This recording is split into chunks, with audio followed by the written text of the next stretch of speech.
everyone, welcome back to Mutual Understanding. It's the 26th of March 2026. It is a Thursday and it's now 11:28 in the evening.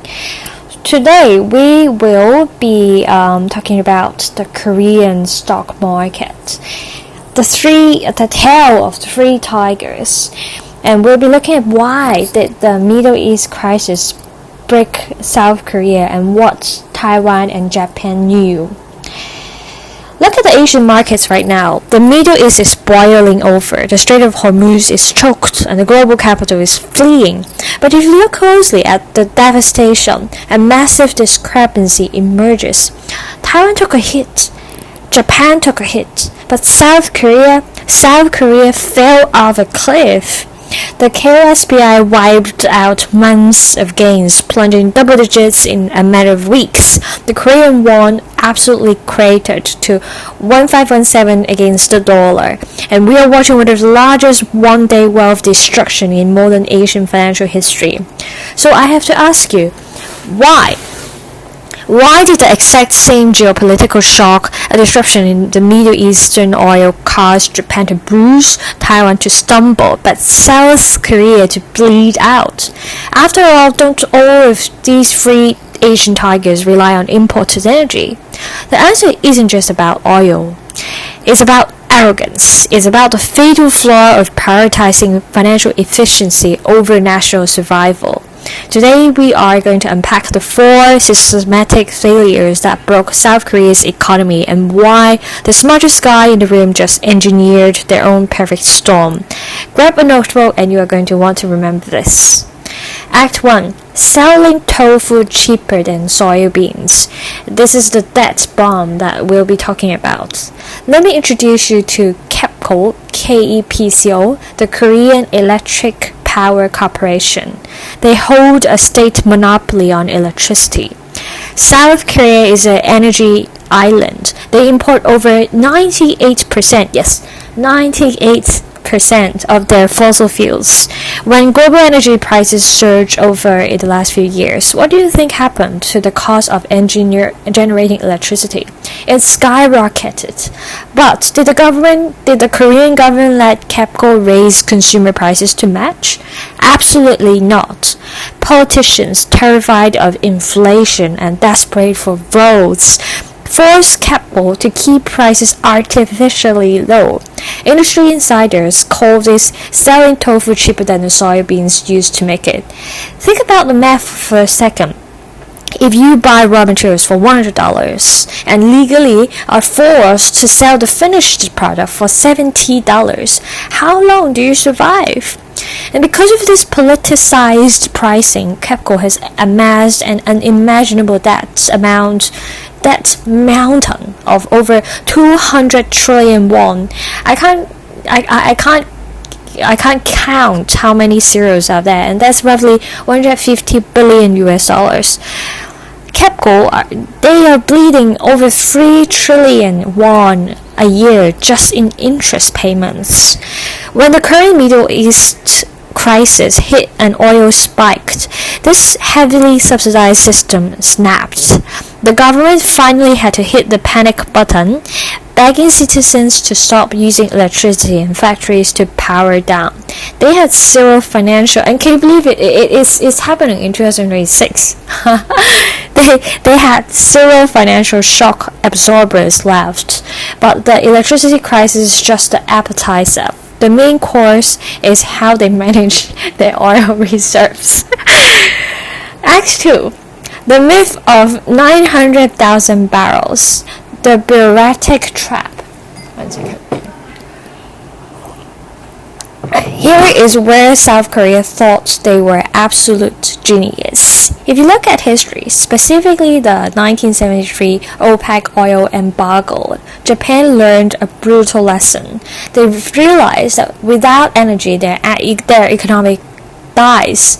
So Japan spent billions building massive national oil reserves, holding up 250 days of physical owned oil. Taiwan mandates strict physically owned reserves scattered across the island, when they pay the heavy cost of storing, maintaining, and financing that oil.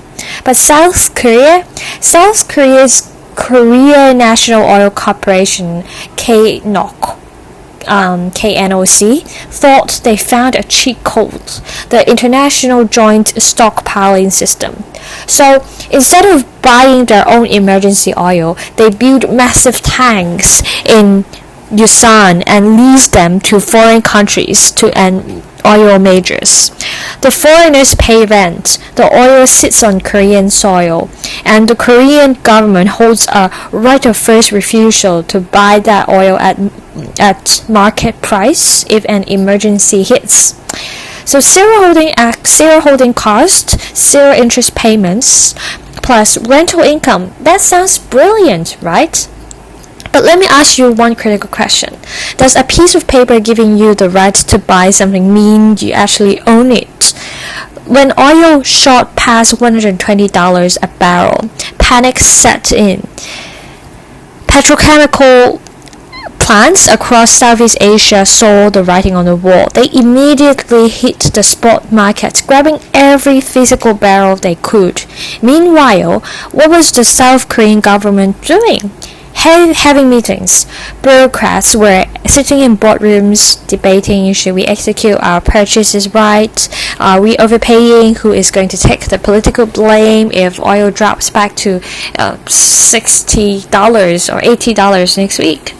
By the time the Korean government signed the paperwork to release the funds, they went to the Yusan base to claim their 900,000 barrels. And guess what? Yes, it was gone. The foreign owners had already sold it to private factories willing to pay cash on the spot. South Korea optimized their security for financial efficiency, and in doing so, they engineered their own supply chain suicide. Act 3. The affluent bloodline, the domino effect. Now, you might say, okay, so electricity is expensive, I'll give you that, and they fumbled their oil reserves. Why does that crash the entire Korean stock market? Well, because South Korea isn't just importing oil to keep the lights on, they're importing the physical building blocks of their own entire civilization. Unlike Taiwan, which is heavily concentrated in semiconductors, a high-margin industry that uses relatively little raw material, South Korea is a heavy industry leviathan.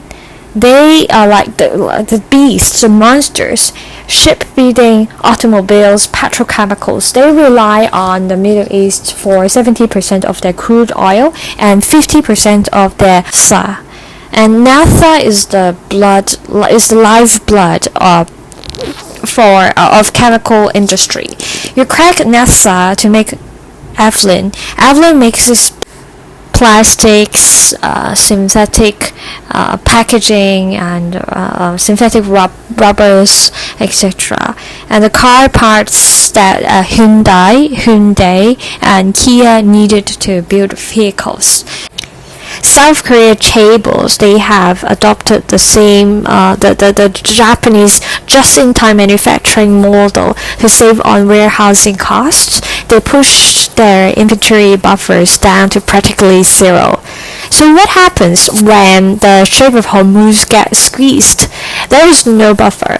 The naphtha stops flowing. Giants like LG Chemicals, Chem are forced to shut down facilities like the Yeosu plant almost immediately. When the chemical plants shut down, the auto parts manufacturers shut down. When the auto parts shut down, the car assembly lines halt. The real economy doesn't slow down gracefully over 6 months. It freezes in a matter of days. This isn't just investor panic. This is a physical rupture of the supply chain. Act 4. The financial death spiral.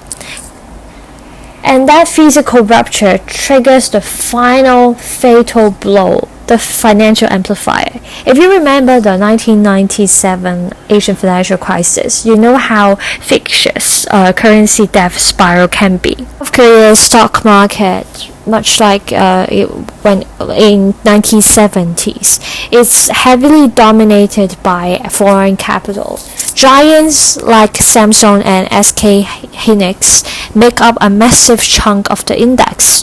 When foreign investors look at the data, the empty oil resources, the shutting down chemical plants, they didn't hesitate. They dumped Korean stocks. But they didn't keep that money in Korean banks. They converted it back to US dollars. This massive sell-off of the won caused the currency to collapse to 1517. Now, put the puzzle together. South Korea has to buy oil and naphtha in US dollars because their currency just collapsed. The actual cost of importing that energy just doubled or tripled, completely destroying whatever profit margins their companies had left.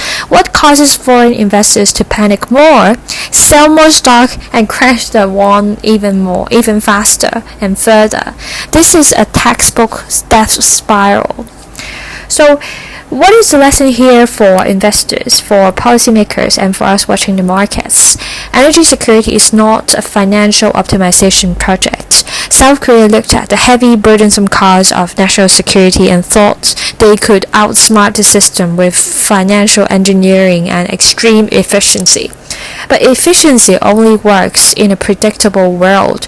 When a black swan lands, when the world becomes unpredictable, when the wars break out, and when shipping lanes close, efficiency doesn't save you. Redundancy saves you. Japan and Taiwan paid the insurance premium. The South Korea bought a piece of paper and hoped for the best. So if you are holding assets tied to heavy industry or heavily leveraged export economies right now, you need to look at their supply chain buffers, not just their profit earnings ratio, their PE ratios, because when the raw materials stop, the math doesn't matter. Okay, that's all for today. If you enjoyed this video, hit the subscribe button, leave your comments below, and like this video. I'll see you in the next one.